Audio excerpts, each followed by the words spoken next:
मी doctor Shyam Sharma, Akola, महाराष्ट्रमधून मागच्या 30 वर्षापासून मी practice करतो आहे. आज आपण एक अत्यंत महत्वाचं आणि अतिशय दुर्लक्षित असं लहान मुलांचा एक आजारावर बोलणार आहे.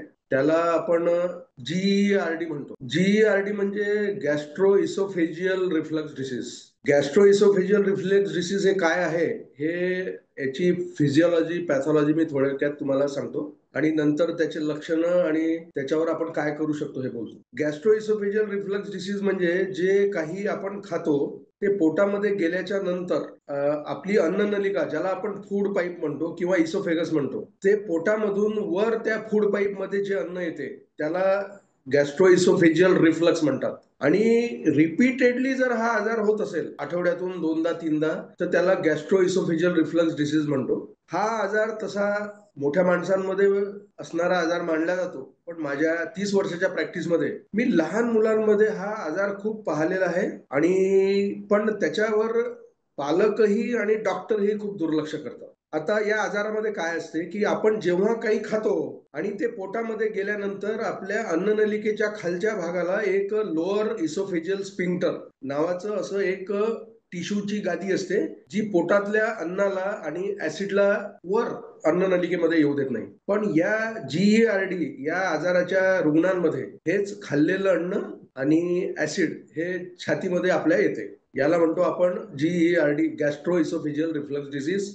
आता याचे लक्षणं जे आहेत ते 1 वर्षापर्यंतच्या 95% लहान मुलांमध्ये आढळून जातात. रुग्णाच्या पालकांची एक सामान्य तक्रार असते, साहेब यांनी दूधही पिलं तरी हा बाळ उकळून टाकतो, किंवा हा दह्यासारखी उलटी असते, त्याला विदर्भाच्या भाषेमध्ये आम्ही त्याला गुचळकी म्हणतो. आता त्याचं कारण असं आहे की लहान मुलांमध्ये पोटाची जी साईज असते ती खूप लहान असते आणि त्यांचं जे अन्न नलिकेचं, आपल्या फूड पाईपचं जी गादी असते, ती ज्याला आपण लोअर इसोफेजियल स्पिंक्टर म्हणतो, ती पूर्णपणे डेव्हलप झालेली नाहीये, ती नसते.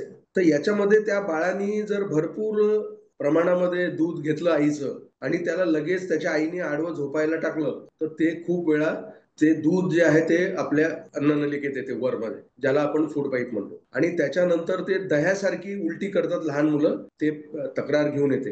1 ते 5 वर्ष किंवा 1 ते 14 वर्षाच्या वयाच्या रुग्णांमध्ये, लहान मुलांमध्ये याचे अनेक कारण आहेत पाहण्यासारखे. सगळ्यात महत्वाचं कारण आहे की फास्ट फूड, तळलेले पदार्थ, तिखट, त्याच्यानंतर वेळी अवेळी जेवण हे खूप महत्वाचं कारण आहे. की बा आता मुलगा दुपारी शाळेतनं 3-3:30ला येतो, त्याच्यानंतर जेवण करतो आणि रात्री मग तो क्लासवरनं आल्यावर 10-11 वाजता करतो. त्याच्यामध्ये फास्ट फूडचं एक खूप मोठं कारण त्याच्यामध्ये आहे.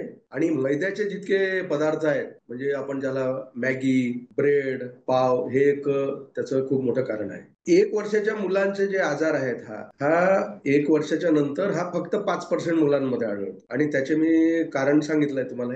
त्याचे लक्षणं खूप आहेत.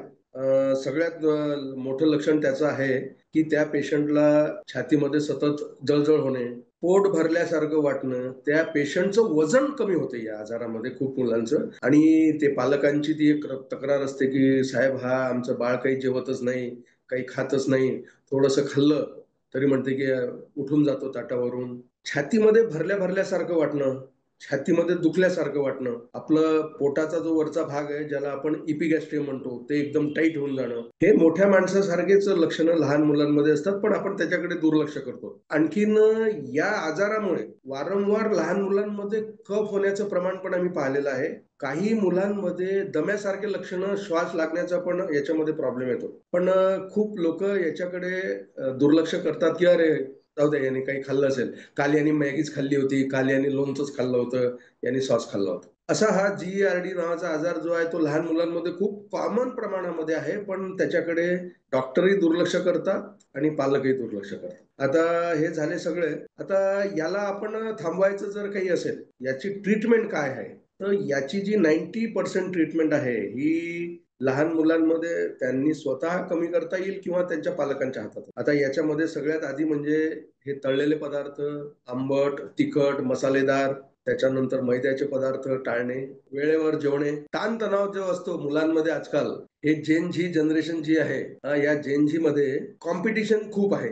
या तणावामुळे पण हा GERD नावाचा आजार खूप कॉमन पाहण्यात येतो आहे. आता ट्रीटमेंटचा एक भाग जर मी सांगितलं त्याप्रमाणे लाईफस्टाईल मॅनेजमेंट ज्याला म्हणतो, लाईफस्टाईल मॅनेजमेंट लहान मुलांमध्ये पण असते की त्याला कमीत कमी ताण देणे, त्याला स्पर्धक बनवणे, पण त्या स्पर्धेचं बळी न त्याला बनवणे, त्याला कॉम्पिटिशनसाठी तयार करणे मानसिकरित्या, शारीरिकरित्या. दुसरी गोष्ट, आता काही औषधी याच्यामध्ये आपण लहान मुलांमध्ये आपण देऊ शकतो. त्याच्यामध्ये इस्मोप्राझोल पण वापरले जाते, पॅन्टोप्राझोल पण वापरू शकतो, रॅनिटिडिन पण आपण वापरू शकतो, आणि वेळेवर जेवणे आणि वेळेवर झोपणे. आणखीन याच्यावर बस GRD मध्ये एवढंच बोलू शकतो. थँक्यू.